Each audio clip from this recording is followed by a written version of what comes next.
First off, it's all about the youth. This is a reshoot of a video that I had to take down before because of privacy reasons. But this is the October 10th game against FAMU. If you look at FAMU, this is a team that does pretty well against few weapons, and has quite a few weapons. I'll take it back. In fact, they went 9-3 a year ago. They had a turnover margin of +8, which is pretty darn good for an FCS team or 1AA team. This team will score points. In fact, last year they averaged 35.2 points a game, and however their D allowed 23-2. Their best quarter last season was the second quarter, where they outscored their opponents by a margin of 174-76. They returned Curtis Pulley, their quarterback, who's transferred from Kentucky. And this quarterback will move around the pocket, so we want to be careful with that. And they do get very good yardage. To hit this point home, he ran for almost 900 yards last year, 885 to be exact, and 7 touchdowns. And he also threw for 1,382 yards and 17 touchdowns, while only being picked off 5 times. So this guy will protect the ball. And he completed 55% of his passes. However, their offensive line allowed 27 sacks last year for a total loss of 179 yards. That's a loss of 6.6 yards a sack. We will be tested in this game trying to shut him down, but I think we can do that pretty effectively. They do return their best runner, Sylvester, from last year, who rushed for 717 yards and 8 touchdowns. However, they're penalty prone.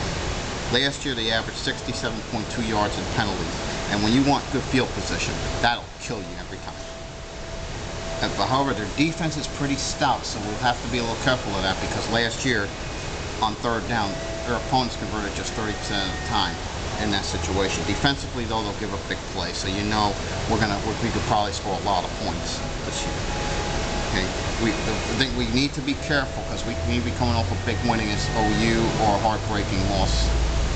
And you know, this team, if we're not careful, we could be in trouble. But other than that, this is a team we should beat easily.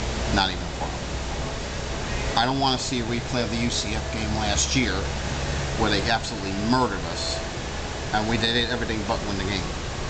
So we need to take their business against the Rattlers, and I think we will. Clean air state. Indoor smoking on special teams, they returned their kicker and punter, and they also returned their best returner and van, who returned 6 touchdowns last year, 3 punts, 3 kicks.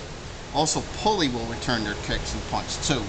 But mainly, you know, we will have opportunities to take some back to the house of Travis and all the others. Give our old short fields to work and have them go 80 yards. But when I look at FAMU's schedule this year, they're still pretty impressive. This team will be back in the playoffs. I know playoffs, foreign concept for FBS opponents, you know. But anyway, in the FCS, they have it. This team could make a deep run in the FCS playoffs this coming year. I'm going to go I'm looking at 9-3 or 8-4 for UCF. I'm going to probably go 8-4 for UCF for FAMU this year. So back when I have UCF ready, and as always, go Canes.